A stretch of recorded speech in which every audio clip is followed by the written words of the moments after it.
A+ട്യൂബിലേക്ക് സ്വാഗതം.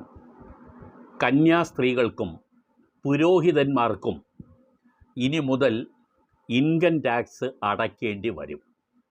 ആദായ നികുതി അടയ്ക്കാതിരിക്കുന്നതിനു വേണ്ടി സുപ്രീം കോടതിയിൽ സമർപ്പിച്ച റിവ്യൂ ഹർജിയും സുപ്രീം കോടതി തള്ളിക്കളഞ്ഞിരിക്കുകയാണ്. എയ്ഡഡ് സ്കൂളുകളിൽ അധ്യാപകരായി ജോലി ചെയ്യുന്ന കന്യാസ്ത്രീകൾക്കും പുരോഹിതന്മാർക്കും ലഭിക്കുന്ന ശമ്പളത്തിൽ നിന്ന് ആദായ നികുതി പിടിക്കാമെന്ന ഉത്തരവിനെതിരെ സമർപ്പിച്ച റിവ്യൂ ഹർജികളാണ് സുപ്രീം കോടതി കഴിഞ്ഞ ദിവസം തള്ളിക്കളഞ്ഞത്. വൈദികരായാലും കന്യാസ്ത്രീകളായാലും അവരുടെ ശമ്പളത്തിന് TDS ബാധകമാകും എന്ന് 2024 നവംബർ 7 മദ്രാസ് ഹൈക്കോടതി വിധി പറഞ്ഞിരുന്നു. ഇത് പിന്നീട് സുപ്രീം കോടതിയും ശരിവച്ചിരുന്നു.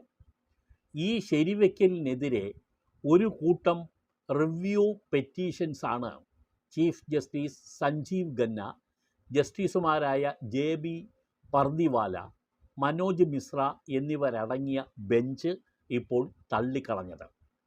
ഈ റിവ്യൂ ഹർജികളും അതോടൊപ്പം സമർപ്പിച്ച ഡോക്യുമെൻറ്റ്സും പരിശോധിച്ചതിൽ നിന്ന് 7/11/2024 സുപ്രീം കോടതി ഉത്തരവ് പുനഃപരിശോധിക്കാൻ തക്കതായ ഒരു കാരണവും കണ്ടെത്താനായില്ലെന്ന് തന്നെ ഇപ്പോൾ സുപ്രീം കോടതിയുടെ ബെഞ്ച് വ്യക്തമാക്കിയിരിക്കുകയാണ്. ശമ്പളം വാങ്ങുന്ന കന്യാസ്ത്രീകളെയും പുരോഹിതന്മാരെയും ഇൻകം ടാക്സ് അടയ്ക്കുന്നതിൽ നിന്ന് ഒഴിവാക്കണമെന്ന് ആവശ്യപ്പെട്ട് കേരളത്തിൽ ഇന്നുൾപ്പെടെ വിവിധ മിഷണറിമാർ സമർപ്പിച്ച 90-ലധികം പെറ്റീഷൻസാണ് കഴിഞ്ഞ നവംബറിൽ അന്നത്തെ ചീഫ് ജസ്റ്റിസ് ആയിരുന്ന DY ചന്ദ്രചൂഡിൻ്റെ നേതൃത്വത്തിലുള്ള ബെഞ്ച് തള്ളിക്കളഞ്ഞത്. ശമ്പളം കിട്ടുന്നുണ്ടെങ്കിൽ അതിന് നികുതിയും നൽകണമെന്ന് കോടതി പറഞ്ഞു. നിയമം കന്യാസ്ത്രീകൾക്കും പുരോഹിതന്മാർക്കും ഒരുപോലെയാണ്. അത് എല്ലാവർക്കും എങ്ങനെയാണോ അതുപോലെ തന്നെയാണ് ഇക്കൂട്ടർക്കും എന്നും കോടതി പറഞ്ഞു. പണം സ്വന്തം ആവശ്യത്തിന് ഉപയോഗിക്കാതെ കൈമാറുന്നു എന്നുള്ളതാണ് ഈ കന്യാസ്ത്രീകളും പുരോഹിതന്മാരും ചൂണ്ടിക്കാട്ടിയ കാര്യം. പക്ഷേ കോടതി ആ വാദഗതിയെ അപ്രൂവ് ചെയ്തില്ല. പണം സ്വന്തം ആവശ്യത്തിന് ഉപയോഗിക്കാതെ കൈമാറുന്നു എന്നുള്ളത് നികുതി ഈടാക്കുന്നതുമായി ഒരു ബന്ധവുമില്ലാത്ത വിഷയമാണെന്ന് ചീഫ് ജസ്റ്റിസ് അന്നേ വ്യക്തമാക്കിയിരുന്നു. ദാരിദ്ര്യത്തിൽ ജീവിക്കാമെന്ന് വ്രതമെടുത്തവരാണ് വൈദികരും കന്യാസ്ത്രീകളുമെന്നും അവരുടെ ശമ്പളം അവർ രൂപതയ്ക്കും കോൺവെൻറ്റുകൾക്കുമായി നൽകുകയാണ് ചെയ്യുന്നതെന്നും ഹർജിക്കാർ വാദിച്ചു. കഴിഞ്ഞ 85 വർഷമായി പുരോഹിതന്മാരിൽ നിന്നൊരിക്കലും നികുതി ഈടാക്കിയിട്ടില്ലെന്നും ഹർജിക്കാർ സുപ്രീം കോടതിയിലെ റിവ്യൂ പെറ്റീഷനിലും ചൂണ്ടിക്കാട്ടി. ഈ വാദമൊന്നും സുപ്രീം കോടതി അംഗീകരിച്ചില്ല. എയ്ഡഡ് സ്ഥാപനങ്ങൾക്ക് ശമ്പളം നൽകാൻ 5000-ലധികം കോടി രൂപയാണ് സർക്കാർ മാറ്റിവെക്കുന്നത്. തൊഴിൽ ചെയ്യുകയും വരുമാനം ലഭിക്കുകയും ചെയ്യുന്നുണ്ടെങ്കിൽ അതിന് നികുതി നൽകാൻ ഓരോ വ്യക്തികളും ബാധ്യസ്ഥരാണ്.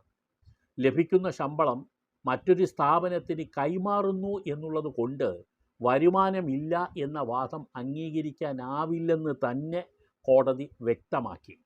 കിട്ടുന്ന ശമ്പളം കോൺവെൻറ്റിനും അതിരൂപതയ്ക്കും കൈമാറിയതുകൊണ്ട് മാത്രം ആദായ നികുതി അടയ്ക്കുന്നതിൽ നിന്ന് കന്യാസ്ത്രീകളെയോ പുരോഹിതന്മാരെയോ ഒഴിവാക്കാൻ കഴിയില്ലെന്ന് തന്നെയാണ് സുപ്രീം കോടതി വ്യക്തമാക്കിയത്.